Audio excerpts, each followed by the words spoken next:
جب اجمیر پہنچے تو وہاں لوگوں نے اعتراض کیا کہ بھئی یہ کون ہے، معلوم ہوا مسلمان ہے، تو کہنے لگے کہ بھئی آپ کو یہاں رہنے کی اجازت نہیں ہے۔ خواجہ صاحب رحمۃ اللہ علیہ انہوں نے ان کے اونٹوں کے حوالے سے ایک کرامت ظاہر کی، اونٹ اپنی جگہ بیٹھے رہے، کھڑے نہیں ہوئے، راجا کے اونٹ، تو وہ سب بڑے پریشان ہوئے۔ پھر اس کے بعد انہوں نے کہا نہیں ہم آپ کو رہنے کی اجازت دیتے ہیں، تو رہنے کی اجازت ملی، آپ نے اونٹوں کو رخصت دی اور آزادی دی اور وہ اپنی جگہ کھڑے ہو گئے۔ پھر بعد میں انہوں نے پابندی لگائی کہ آپ ہمارا پانی خراب کر دیتے ہیں، ہم اس پانی سے اشنان کرتے ہیں، تو آپ نے فرمایا کہ اچھا تھوڑا سا پانی بغیر ہاتھ لگائے لینے کی اجازت دے دو۔ وہ ہنسنے لگے، کہنے لگے یہ کیسے ہو سکتا ہے؟ تو آپ نے خواجہ بختیار کاکی رحمۃ اللہ علیہ کو کہا کہ میری چھاگل لے کر آؤ، تو وہ چمڑے کا ایک بیگ تھا چھوٹا سا، 2 لیٹر پانی اس میں آتا تھا۔ آپ نے کہا کہ اس کی ڈاٹ کھول دو، تو اس کا جو کور تھا وہ کیپ وہ کھول دی گئی۔ خواجہ صاحب نے فرمایا اے انا ساگر، جھیل کے پانی میرے اس بیگ میں آ جا۔ وہ سارا پانی قطرہ قطرہ اس میں آ گیا۔ اس تالاب میں کئی لاکھ گیلن پانی موجود تھا، وہ 2 لیٹر کی چھاگل میں آ گیا، اور اس کا جو یعنی کیپ تھی وہ بند کر دی گئی۔ تو وہ ہنسنے لگے، یہ ہندو جو تھے وہ ہنسنے لگے، کہنے لگے اس سے کیا ہم پیاسے مر جائیں گے؟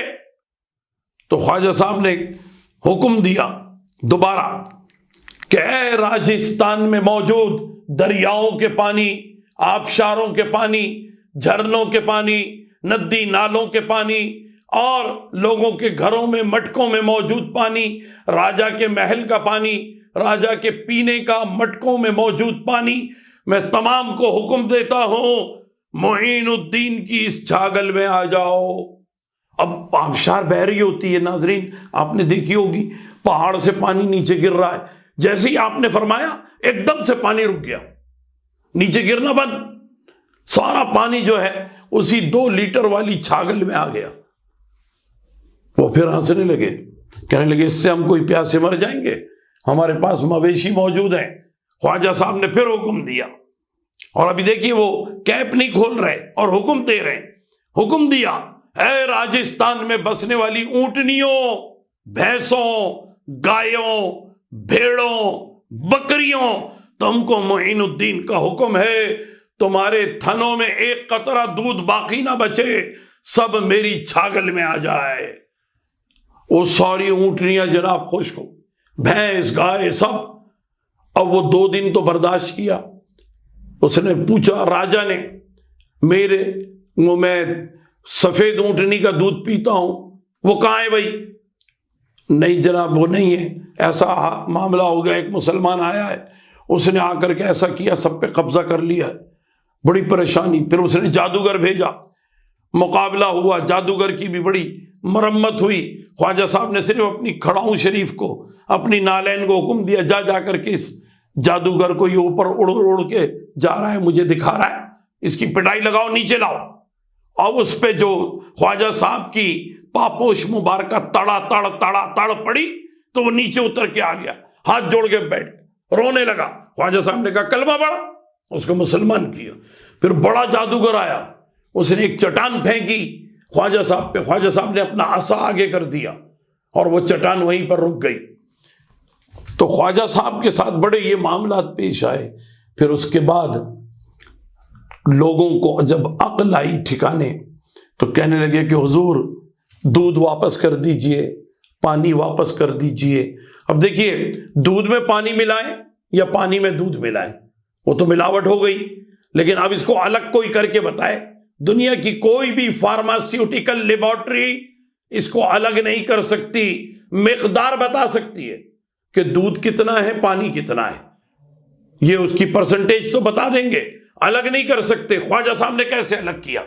فرمایا اونٹنی کا دودھ اونٹنی کے تھنوں میں جائے تو تھوڑی سی وہ چھاگل پچک گئی، معلوم ہوا کہ کچھ نکل گیا۔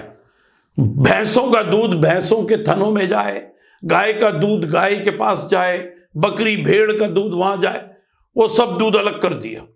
پھر اس کے بعد پانی کہ راجا کے محل کا پانی راجا کے محل میں جائے، آبشاروں کا پانی آبشاروں میں جائے، جیسی کہا ویسے ہی وہ پہاڑ سے آبشار جو گر رہی تھی اور رک گئی تھی وہ دوبارہ رواں ہو گئی.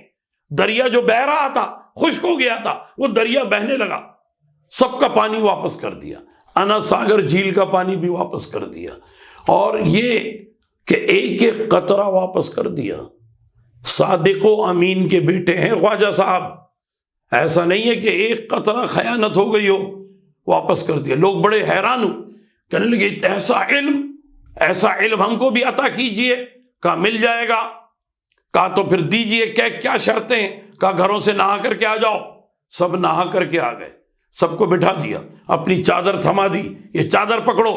جن تک میری چادر نہیں پہنچ رہی وہ ایک دوسرے کے کندھوں پر ہاتھ رکھ لیں. سب ایک دوسرے کا ہاتھ پکڑ لیں. یہ تعداد کوئی 1000 2000 نہیں تھی. یہ تعداد ناظرین محترم آپ حیرت میں پڑ جائیں گے، دانتوں میں انگلیاں دبا دیں گے. یہ تعداد 90 لاکھ تھی.